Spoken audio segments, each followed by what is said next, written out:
আসসালামু আলাইকুম বন্ধুরা, সবাই কেমন আছেন? আশা করি সবাই ভালো আছেন। তো আজকে যে বিষয়টা নিয়ে আমি আপনাদের মাঝে কথা বলবো, এটা কিন্তু একটা মোহিনী বিদ্যা। আর এই মোহিনী বিদ্যা দিয়ে যতই দূরে থাকুক না কেন তাদেরকে মোহিত করা যায়, হোক সেটা পুরুষ হোক সেটা মহিলা।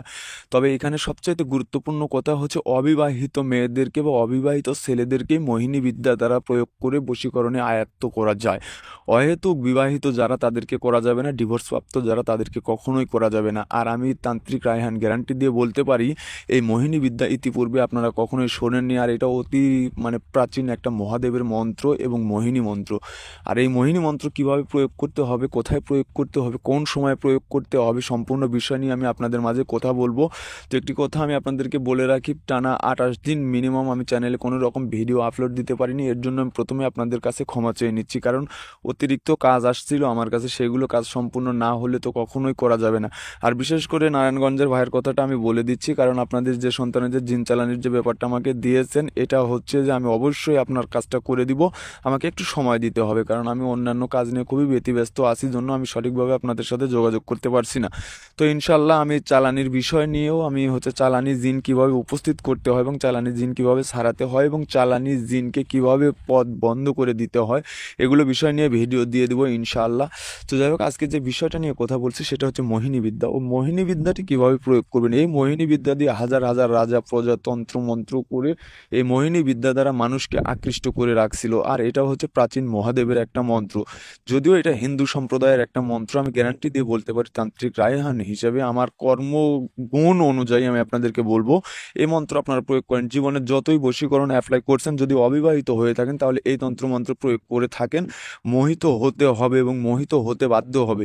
আর এই বিদ্যাটি আপনারা কোন জায়গাতে প্রয়োগ করতে পারবেন? এই বিদ্যাটা অ্যাকচুয়ালি হতে হবে ফাঁকা ঘর, যদি সম্ভব হয় তাহলে ফাঁকা ঘরে কাজ করতে পারবেন।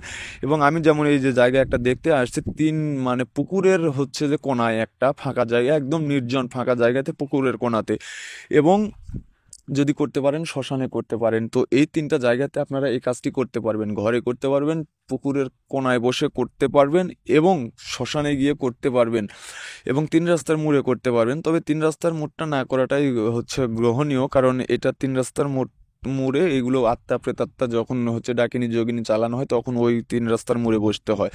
তো আপনি অবশ্যই অবশ্যই আমি যে তিন জায়গার কথা বলছি, এই তিন জায়গাটা আপনারা ফলো করে কাজ করবেন, 100% আপনারা রেজাল্ট পাবেন। তো আসুন, আমি আপনাদেরকে যে মোহিনী বিদ্যার কথা বলছি, মোহিনী বিদ্যাটা আমি আপনাদেরকে একটু পড়ে শুনিয়ে দিচ্ছি, এবং আমি যথাসাধ্য স্ক্রিনে যে লিখে দেওয়ার চেষ্টা করব। তো যাই হোক, মন্ত্রটা হচ্ছে মোহিনী মোহিনী তেই মোহিনী বরা ভাব তৈলে মহিষিং গাউং চন্দ্র মহিলং সূর্য মহিলং হাট মহিলং গুরু উপবন মহিলা উপালা মহিলা গুরু হৈহ বচন সব শ্রী মহাদেব কি আজ্ঞা। তো এই মন্ত্রের জায়গায় কোনো জায়গাতে কাঙ্ক্ষিত ব্যক্তির নাম বলার দরকার নেই। আর এই মন্ত্রটা কিভাবে প্রয়োগ করবেন এই বিষয়টা আমি সম্পূর্ণ আপনাদেরকে একটু ক্লিয়ার করে বলে দিচ্ছি। আপনাদের 5টি জিনিসের প্রয়োজন হবে। তো 5টি জিনিস আপনারা অবশ্যই অবশ্যই পেয়ে যাবেন। সাদা সরিষা 1 নাম্বার, দ্বিতীয়ত লাগবে সন্ধক লবণ, তৃতীয় লাগবে কামসিঁদুর, চতুর্থ লাগবে আপনার মধু, এবং 5ম নাম্বারে লাগবে আপনার আগরবাতি। এই 5টা জিনিস সম্পূর্ণ সংগ্রহ করে নিয়ে, এবং কাঠখড়ি, এগুলো নিয়ে সম্পূর্ণরূপে সংগ্রহ করে নিয়ে আপনারা যখন চালান ছাড়বেন বা এই মন্ত্রটি অ্যাপ্লাই করবেন, তখন সমস্ত জিনিসপত্র কামসিঁদুর, সিন্দুক, লবণ, সাদা সরিষা, এগুলো মধু সমস্ত এক জায়গাতে করে নেবেন। নেওয়া পরে আগুন জ্বালায় নেবেন। নেওয়া পরে এই যে মন্ত্রটা আমি বললাম, এই মন্ত্রটা একবার পড়বেন। একবার আগুনে ছেড়ে দেওয়ার সময় শুধুমাত্র অমুক কাছে আয়, বা অমুকের মেয়ে অমুক আমার কাছে আয়, এটা বলবেন।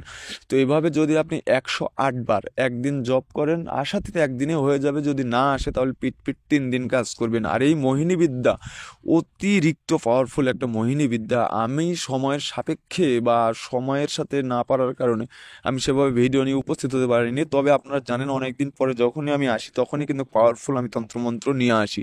আর এই মোহিনী বিদ্যা দিয়ে অবশ্যই আপনারা কাজ করতে পারবেন। তো মন্ত্রটা হচ্ছে মোহিনী মোহিনী তেই মোহিনী বরা ভাব তৈলে মহিষং গাউন চন্দ্র মহিলং সূর্য মহিলং হাট মহিলং গুরু উপবন মহিলা উপালা মহিলা গুরু হৈ হো সব শ্রী মহাদেব কি আজ্ঞা।